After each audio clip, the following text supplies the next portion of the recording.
Welcome to the Simple Sophisticate podcast, where intelligent living is paired with signature style. I'm your host, Shannon Ables. And whether you're listening on your commute, exercising, working in the garden, or sitting down with a hot cup of tea or a café au lait, thank you for tuning in. Let's get started.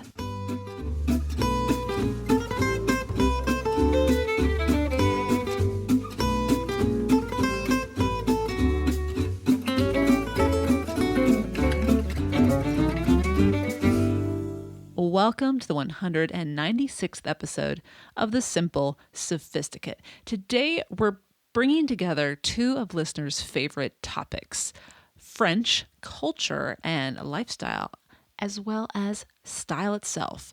So that signature style, honing in on exactly what works for us, and creating that effortless look. So today I'm going to share the top 10 style and beauty lessons learned from the French. But before I get into those points, today's petit plaisir is a new show on Netflix that I have been enjoying this past weekend, and I think you will too. And it has a similar tie-in with today's topic as well. So stay tuned, and I'll talk to you more about that at the end of today's episode. So let's get into the 10 style and beauty lessons that I have learned from the French. I want to start with a quote from Jean Cousteau, and he says, "Style is a simple way of saying complicated things." And at the core of that is, it does have to do with how we dress, and that's not the only thing it has to do with. It also has to do with how we present ourselves, how we speak, the decisions of how we live our lives. But with regards to style and beauty and how we present ourselves to the world without saying a word, it is truly a simple thing that we can do. And it expresses our confidence in ourselves, our self-respect, and so many other components that if we have to try to convince people of those things, often they walk away not believing us. If we have to tell someone we're confident, we're probably not confident.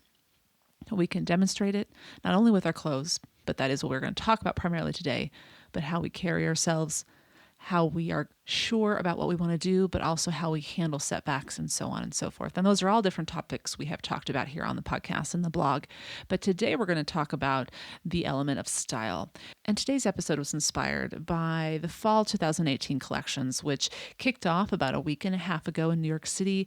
They're now in London. They'll be moving to Milan here next week, and then on to wrap up the fashion month, as I like to call it, in Paris at the end of February. And I'm always on a treasure hunt when these collections are being shared every 6 months to find unique and worthwhile takes on the classics, because trends come and go, right?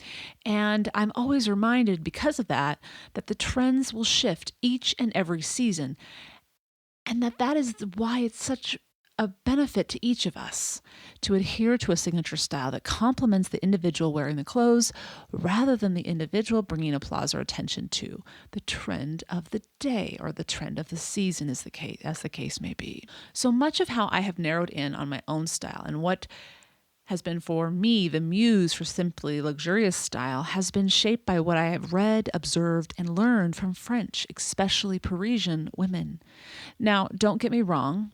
There are brilliantly stylish people around the globe, and the classic effortless approach is not something only seen in Paris, as so many of us know. However, the French have claimed it, have owned it, and demonstrate it regularly. And then, because so many of us are drawn to it, we then carry it into our own cultures, wherever we may live around this lovely globe. Why? Well, put simply, it works. And it transcends years and decades of infinite trends that have been paraded down the runways. Today, I'd like to share with you 10 style and beauty lessons I have learned from the French along my own journey of discovering my signature style and how to approach shopping as well as dressing each day, regardless of the season. Some have been standing principles of the Simply Luxurious Life approach, and others are new to me, as in the past couple of years, I've started to recognize them and think, yep, that makes sense. Let's do that. However, all of them work and enable you to look your best. So let's get into them. Number 1, less makeup, but still some makeup. The best face to present to the world is your face. Less hiding of what your visage is and more showcasing its beauty. Beginning with your skincare regimen, well-hydrated skin will always offer a palette to be enhanced ever so slightly and at the same time hardly at all with just a little bit of the right makeup. Choose a primer and then the properly hued concealer, then tinted moisturizer and subtle eye makeup. Then, of course, choose one feature to bring to the forefront, your lips, your eyes, or your cheeks, and then simply just brighten the rest. Now, I have included a link to a previous episode, number 13, where I talk about how to create glowing skin.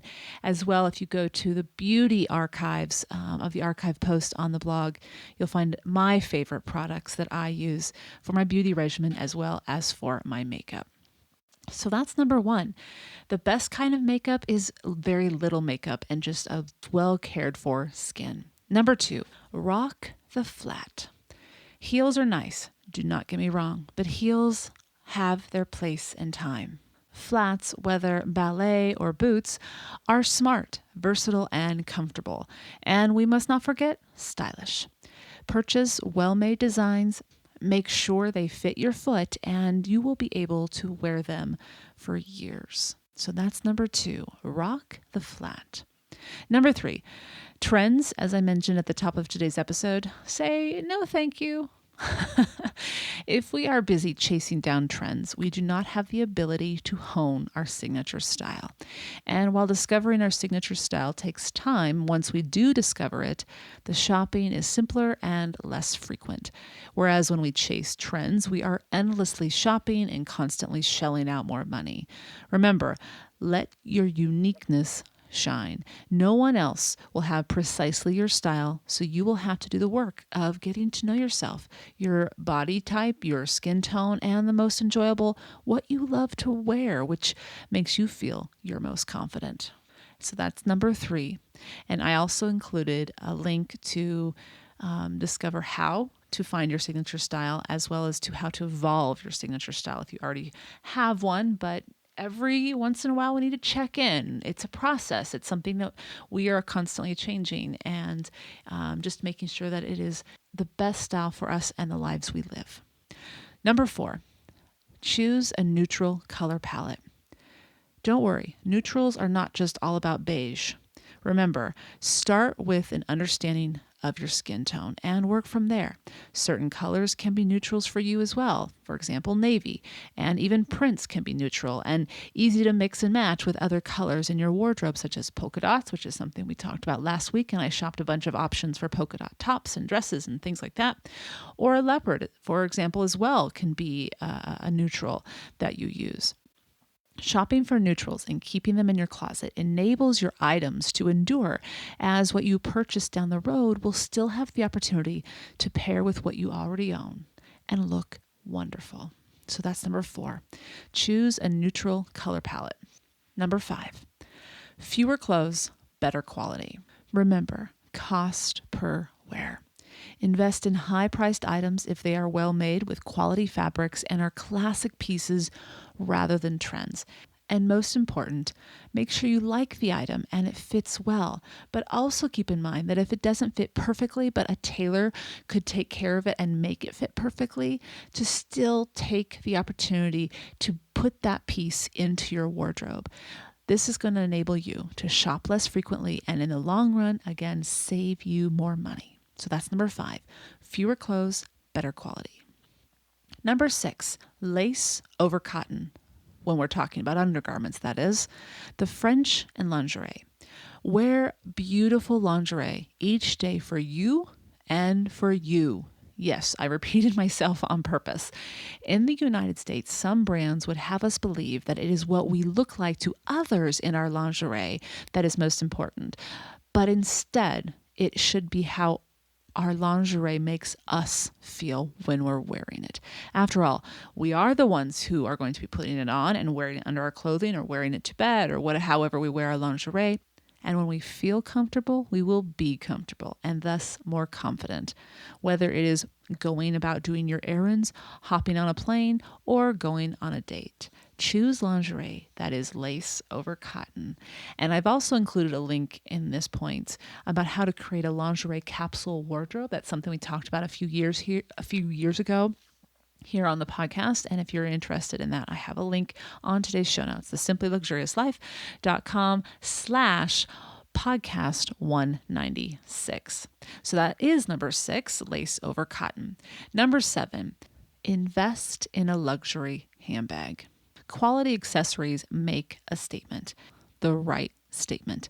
And a well-made handbag with no exterior label needing to be shown completes a look, enables the woman to keep her life and business organized and tucked away, all the while going about her daily routines and everyday life. And that's number 7. Number 8, find a versatile trench. This is a new one that I came across. Now, I've always been a fan of trenches, but the idea of having just one trench that can bridge every kind of event that you need to go to throughout your life, that is a concept I love and agree with. Having recently bought my first Burberry trench, and probably my only one, because that's all I will ever need, I could see and do wear that trench to work, to play, to nice events where I'm wearing a dress. I can wear it everywhere. And so this was a quote by Leah Bourne, a writer for Stylecaster, and she says about the Parisian woman and her trench: wear it on the weekends with jeans, over gowns to formal events, layered with a fur stole when the weather gets cold, over your shoulders during the spring. The possibilities are endless. So, as I said, I'm new to this idea, but after reading this piece from Stylecaster, I could not agree more. Choose a quality trench, one that is the right length for your body, because trenches are great short too, but that one probably won't take you into your formal wear or fancy occasion. So you want to choose one that hits around the knee, if not just below or right on the knee. Choose a color and a fabric that aligns with your signature style and make it your go-to coat nearly, or if not entirely, the entire year. That's number 8. And I've also included a post that I wrote just last year after I purchased my coat about how to find the right trench with a lot of different options, not just Burberry, but a lot of different price point and style options. So be sure to check that out. Number 9, trust stripes. A broken record I am when it comes to stripes. Wear them when it comes to t-shirts, wear striped sweaters, striped dresses, and even striped blouses. Stripes are a stunning neutral, inspired by the French marinière or Breton top, and as was shared a couple of weeks ago, their versatility makes them a wise and savvy choice. Now, I've included a link to a post I wrote about a year and a half ago of 11 different brands to shop for French stripes, and you're going to want to check that out if you too love stripes as much as I do. I really do find that I can wear them year round. And again, they're another neutral, a print that actually functions as a neutral. And again, it's inspired from the French. And so if you're a bit of a Francophile and you love that touch of France, this is something you're going to want to have in your capsule wardrobe. So that's number 9. And last but not least, find your signature style and stick to it. Here is one more quote from Leah Bourne of Stylecaster. Parisian fashionistas develop a signature look and stick with it. They might update their wardrobe with a few trends, but they always stick to a similar aesthetic. This also makes shopping a heck of a lot easier. She's exactly right. The more simplicity we can bring into our lives, the less complexity we have to navigate. But initially, the process of knowing what to strip away takes time and careful attention. Curating our signature style occurs in precisely the same manner. In episode 15 of this podcast, I broke down precisely how to determine your signature style. I truly believe that you will find that the shopping experience becomes easier and more enjoyable, and your style quotient will steadily rise. As you can see, a lot of these components that are in this list are things we've talked about many different times on the blog and here on the podcast. But understanding that it really is simplicity that we're going for so that you, the individual, can shine is what the goal for each of these concepts is. And again, just being reminded as we enter the fashion week and the fashion month right now of what to appreciate, but maybe not buy, as the spring collections are going to come out next month, and then the ones that we do want to buy. So, for example, as I mentioned at the top of the episode, I watch all of the different runway shows on my Vogue Runway app, and I'm looking for those items that just take a new tweak on the classics. And for example, Ralph Lauren has some beautiful stripes next season. Now, I can't usually afford, or have I ever been able to afford, Ralph Lauren, but he definitely gives an idea of how to style them maybe a little differently. And I'm excited to see what different mid-range designers come up with because of his trend setting on a classic. So you can visit the show notes for all the links at simplyluxuriouslife.com/podcast196.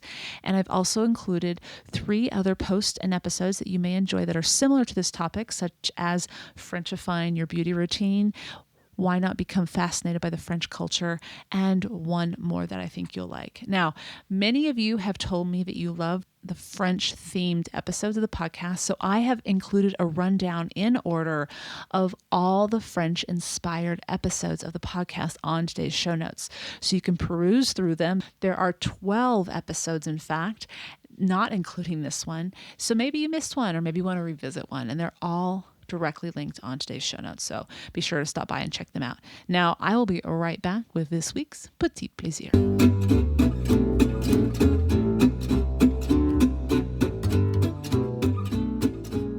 All right, welcome back. Now, if you visit my weekly This and That post, you know the show I'm going to be talking about as today's Petit Plaisir. The Queer Eye series has returned, and it has been rebooted with 5 new stars in 5 different arenas of living and looking your best. So the creator, David Collins, who actually executive produced the original with Carson Kressley, you may remember that group, fantastic show that ran on Bravo for 4 years from 2003 to 2007. He is the creator of this new one, and they have shortened the name to Queer Eye. Now, what I love about this one is that it's not set in New York City, which the previous one was, which was a great idea. This one is branching out, and they're going down to the South. Their offices are set in Atlanta, Georgia, and they are working still with straight men.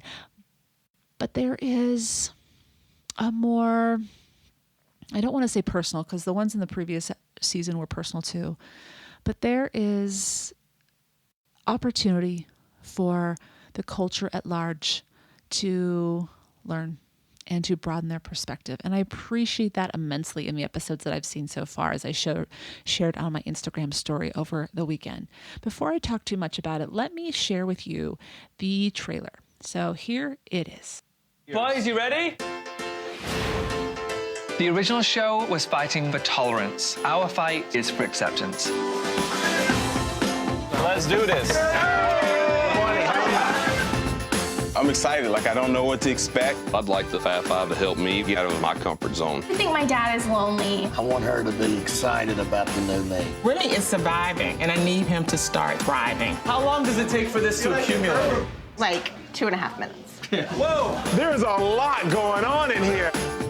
There's no way that that's acceptable anywhere other than... God, I don't even know where you'd wear that.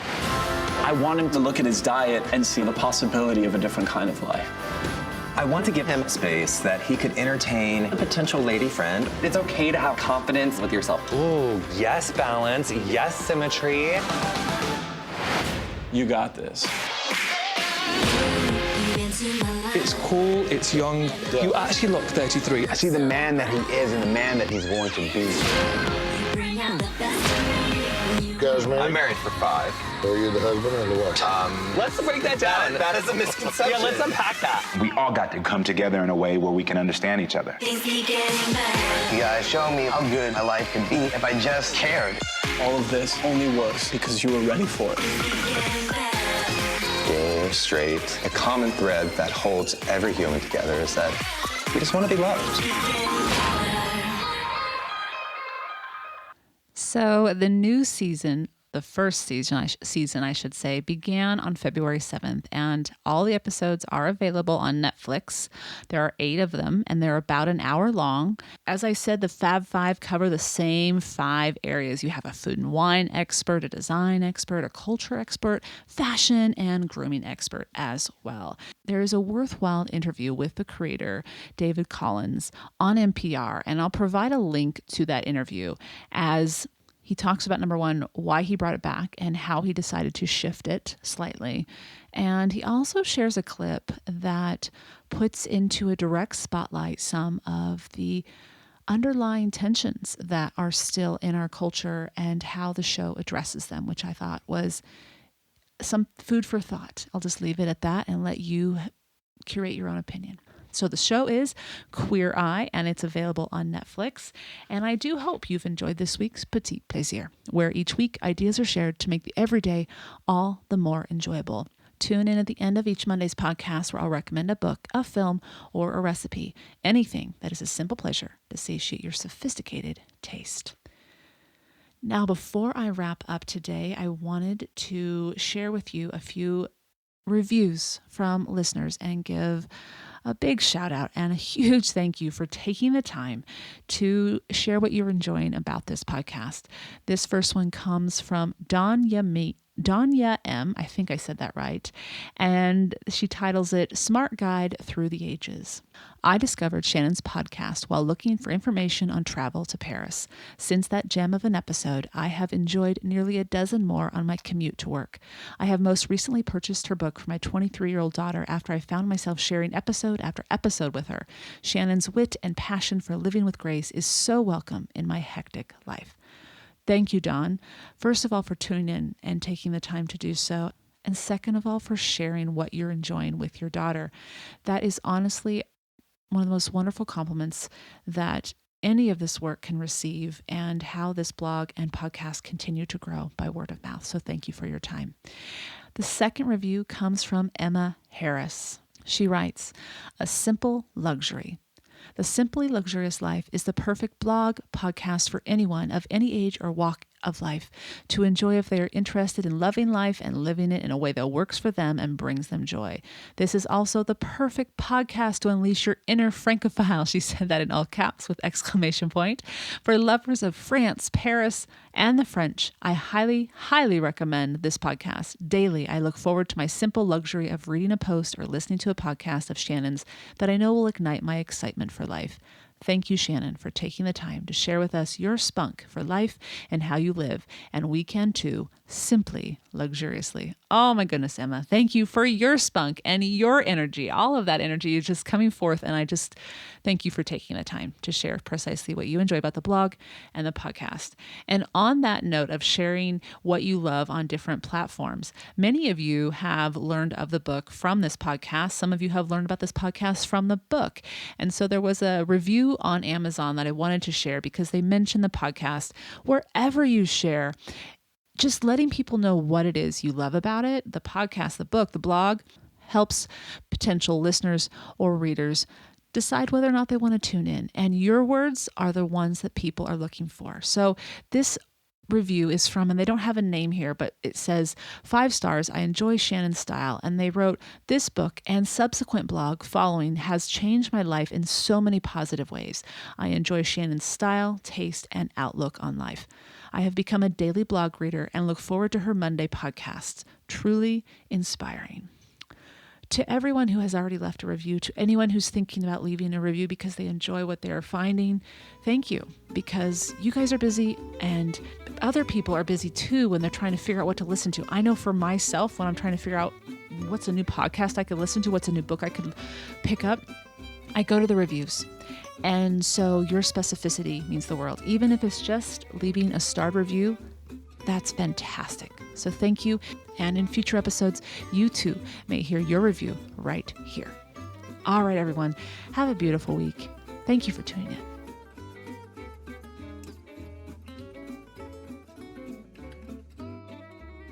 Thank you for tuning in to the Simple Sophisticate podcast, where intelligent living is paired with signature style. For more ideas and inspiration throughout the week, stop by the blog, thesimplyluxuriouslife.com, or pick up the book, Choosing the Simply Luxurious Life, A Modern Woman's Guide, now available in paperback as well as ebook and audio versions, which are available on Audible, iTunes, and Amazon. And to receive exclusive news as well as an extra dose of inspiration to jumpstart your weekend, subscribe to the Simply Luxurious Life's weekly newsletter, which arrives in your inbox each Friday to enjoy with a hot cup of tea or a morning cup of coffee. Until next Monday, I'm your host, Shannon Ables. Bonne journée.